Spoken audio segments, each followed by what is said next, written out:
Hello YouTube, welcome back to the channel and welcome to an undisclosed garage in Boston. Today we are working on the BMW. First, as you may see, there is some spillage going on here. The coolant system has a leak. Back in February I replaced most of the cooling system but not the radiator, and I did note that the bottom and the top of the radiator were kind of bulging, but I opted not to replace it just because I didn't want to spend the money at that time. But well, I should have, and as you can see over there, there's a nice big box with a radiator in it. Secondly, I've been hearing a click the last little while, which I believe is my axle. Now there's no sound coming from it right now, but I took a video earlier which I will edit in.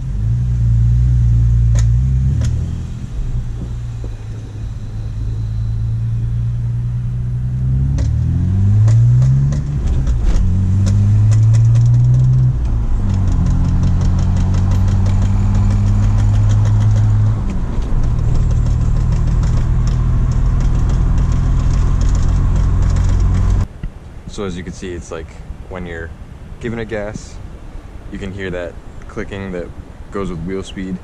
Let me turn this over. As you will see in a moment, the, what do you call it? The boot that I replaced back in February is torn again. There you go. I don't know if you can see that, but sure enough, there's a quite decent sized hole in there. In the boot, and as evidenced by my fender liner, which is slightly covered in grease, it's got a hole. And unfortunately, I think that might be it. That might be it for this axle. I don't have the materials or anything to deal with that today, so I'm just gonna have to keep on destroying my axle for another little while. But I'm just gonna order a new replacement boot because a new axle is like $600. I'll do this real time, I guess, and I'll just speed it up in post. For those who don't know, this is a 325 XI, so all-wheel drive. It's got a 5-speed manual, so not the automatic, so I don't have to deal with the clutch fan, but for the most part, this is how it's done on all E46s, I think.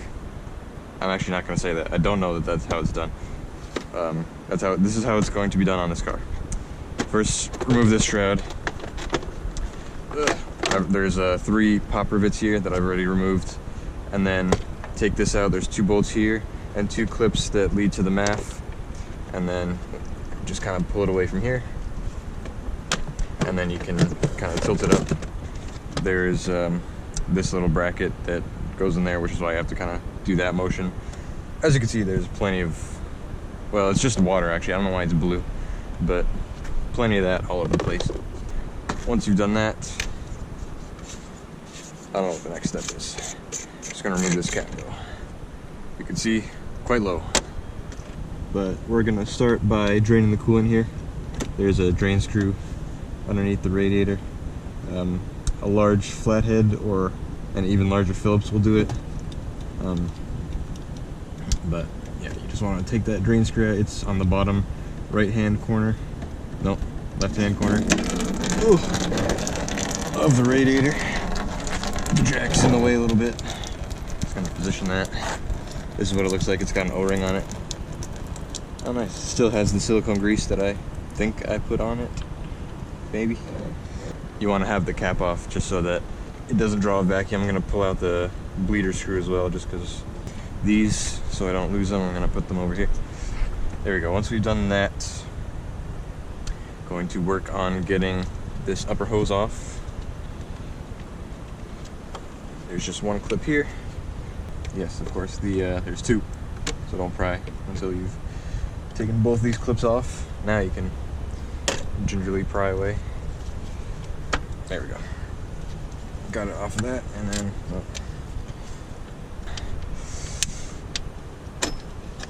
and I'm gonna see if I can just pop this out completely, just for space reasons. There we go. I don't know why this is blue. Like I said, it's just water, so maybe that means I have like a bad head gasket or something. Yeah, that's weird. Don't know. Continuing, there's one on the bottom. Don't know if you can see that, but I just want to yank that. There should be a plastic thing on it. Perhaps I lost it. Then behind this power steering hose, another clip.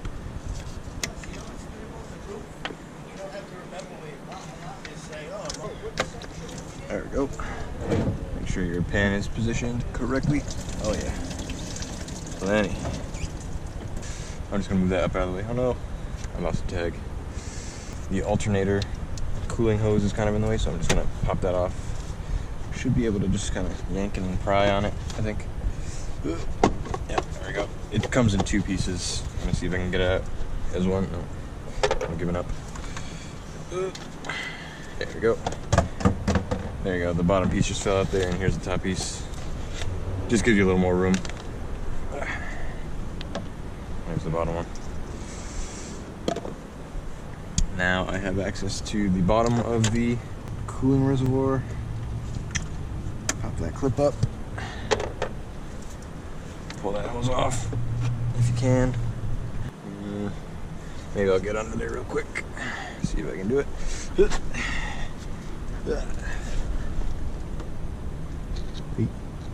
Oh yes. Another drain screw on the bottom here for the what you call it? But yeah.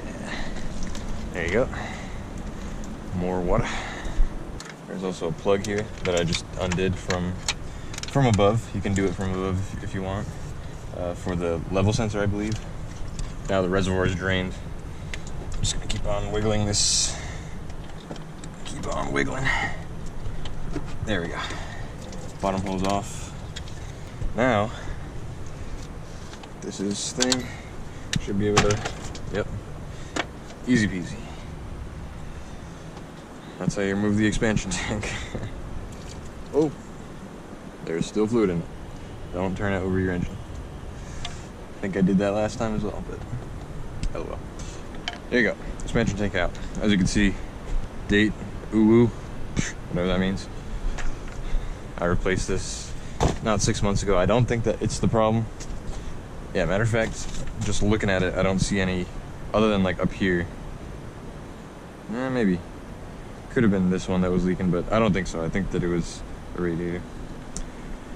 Probably good to throw back in, but like I said, I have a replacement, so it will be replaced. Now, we can get to the radiator. Yeah, you can see all this.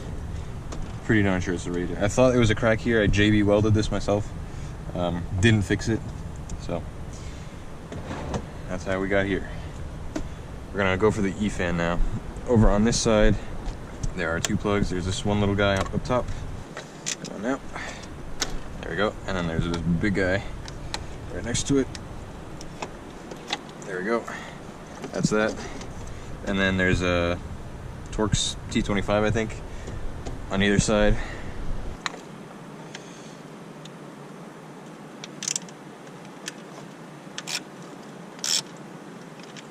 There's one. The long one goes on the passenger side here.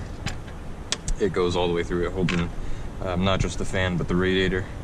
And then over here, there's no room for an extension, really. There we go. And then there's a short one too. So with those two, actually, never mind. This one's holding in the E-fan over here. That one is not actually doing anything with the E-fan. There's that was it. It was just one screw holding in the E-fan. Really? Yeah, I guess so. Maybe there was something there once. Not on my car. Looks like there could have been a, hold on, I gotta see this. Hold up. E-fan out, 1 screw, 2 plugs. Easy peasy. We'll get this bracket off. There's another Torx down there. I'm gonna take these off because it's making me hot. Yeah, time is it? It's 3 o'clock. Let's see what time we're done. Torx.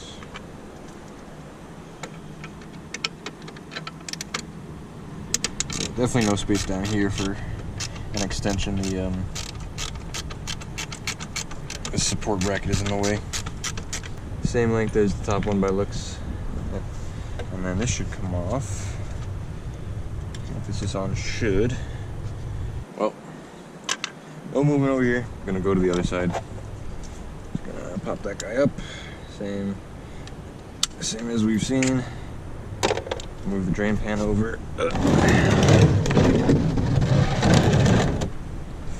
And pop that guy off. Oh, let's get this plug first. Ooh. That's that must be temperature sensor on that one. Or maybe fan switch. There we go. Ooh, that's real brown. I don't know what the hell the deal is with this weird colored coolant. Alright, anyway, next. These 2 little plastic guys here should come out. That doesn't need to pop out, can it? It can. Doesn't need to though. I'm gonna leave it halfway in. Same over here. A little crunchy, a little gross. There you go. Leaving that partially in as well. Now, this guy should be free. Ah, another Torx. Right here in this corner. Don't forget that guy. Another shorty.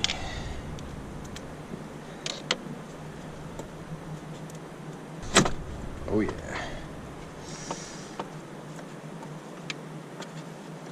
There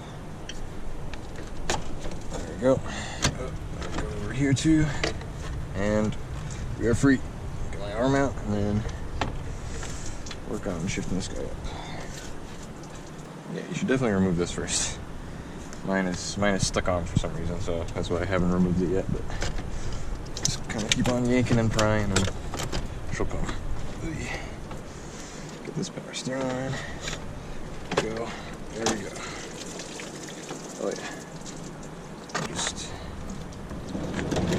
Yeah, I don't know why my was once water is that color, but well, it is, so what you gonna do about it? Alright, so yeah.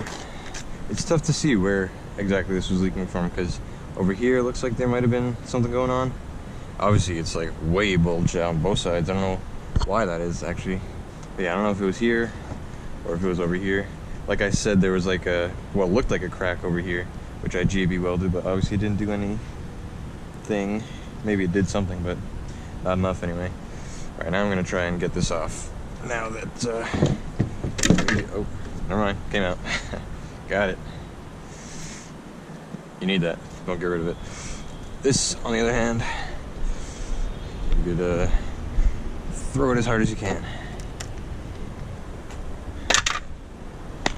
Alright. I haven't seen this done before, but since I had water in there and I want a proper mixture, my heater core is full of juice, so I'm actually just gonna click on,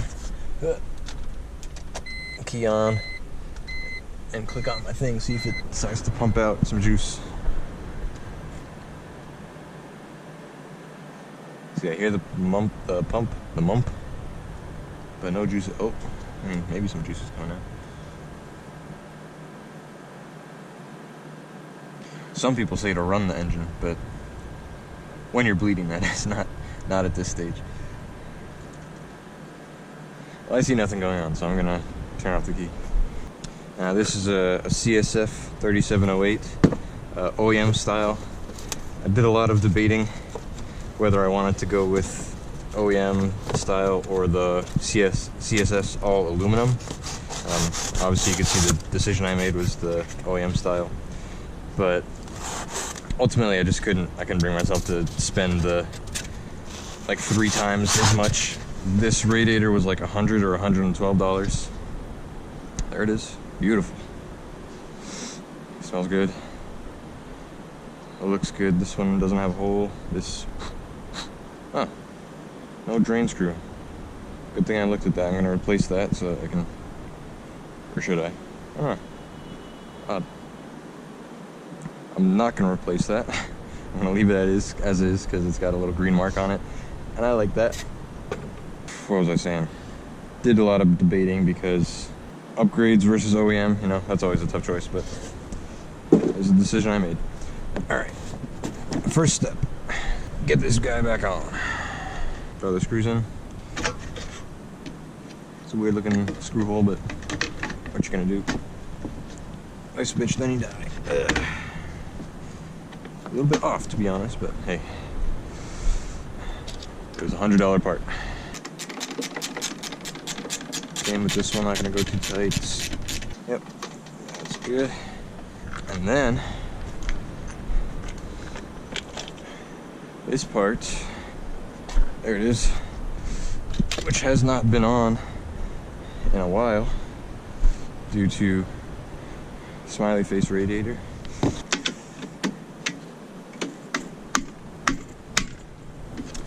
Oh baby, feels good to have that back. Feels a little loose. Alright, let's see if I can get this in without bending any fins. I will be very sad if I bend any fins. You know what? I'm actually gonna undo everything I just did because of how tough it was to get that in. I don't want to have that much trouble, or to get that out. Jeez. Okay, this video is gonna be chopped up all kinds of weird, but there's the old radiator. Here's the new radiator. Let's get it in there. I'm gonna put it in without the support bracket because someone else is pulling up. Let's hope they don't kick me out. But I'm gonna keep rolling if they do. Carefully. Carefuling.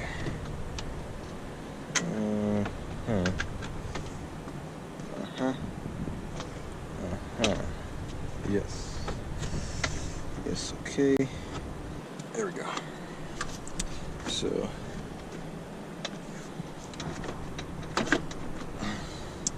There we go.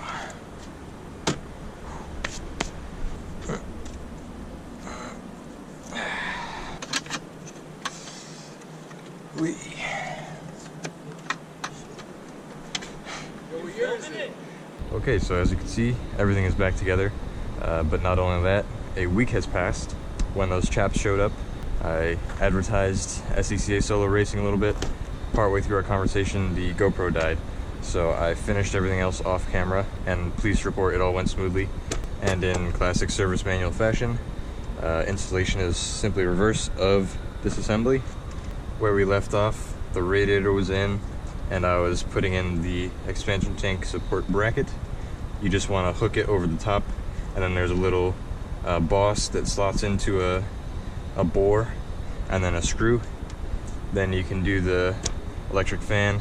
It slots in on the passenger side of the radiator, and then one post goes into the support bracket over here at the bottom.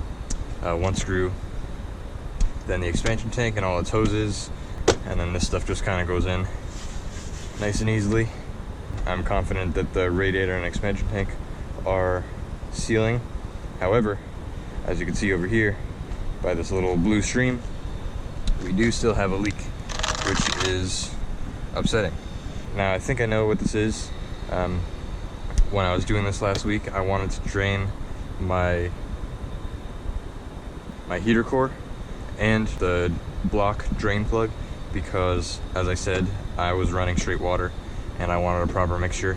And so I was attempting to pull out the drain plug, but I ultimately failed and I gave up, not before trying a couple of times, and I believe that one of those attempts might have been partially successful because I was crawling under there looking, and I could see that there was a drip forming at the bottom of the block, and as I followed it up, I could see that the drain plug appeared to be a little bit wet. So I have it back up on jacks here, and I'm gonna get under there and see if I could just give a little something to tighten it down a bit. Here we are under here. I don't expect this to be very visible at all, but the drain plug, you kind of have a decently straight shot right through here. Just gonna see if I can get my wrench on it and snug it up a bit, and hopefully that fixes our problem. I can definitely see that it's wet. There's a crush washer on it. Hopefully that's still okay, but we'll see. Well, before I even could get my wrench on it, I just reached up there, and sure enough, that was finger loose, finger tight. So yeah, that was kind of dumb of me. I remember the very last thing that I did was I thought my wrench just like slipped off, and then I got pissed off and I stopped. But sure enough, that was the bolt breaking loose, not just slipping off. And I should have just reached out there and checked it, but I didn't. So here we are now. Okay, so I don't know if you can see this, but you can actually reach it with a ratchet from out here. This would be much better if you had one long extension with a wobble and then a 13 mil at the end, but I do not have a long extension with me here. I have like a whole bunch of random jumble. The adapters are all doing weird things, but it is possible. This is the contraption I'm using. A little bit weird, but it is possible, and it's not that bad, to be honest. You just gotta pull the wheel off, obviously. But there we go, drain plug torqued down a little bit. Yeah, so that's how you do it. I guess in a little while I'll update you if this has fixed itself, if that was the problem. But in other news, this axle has quieted down this past week. However, I'm not gonna leave it. I ordered a $20 axle off of Rock Auto. It showed up in the most beat up cardboard box with like 2 tiny little pieces of styrofoam. I'm not expecting much from this axle, but it's really just a stand-in. I want to get this stock axle out of here, replace the boot, and throw it back in. I'll see when I have time for that. I don't have time for it today, but we'll see. But anyways, hope you enjoyed the video on how to replace your radiator on a 2.5 liter M54 E46 BMW car. Yeah, thanks for watching, and I'll see you in the next one.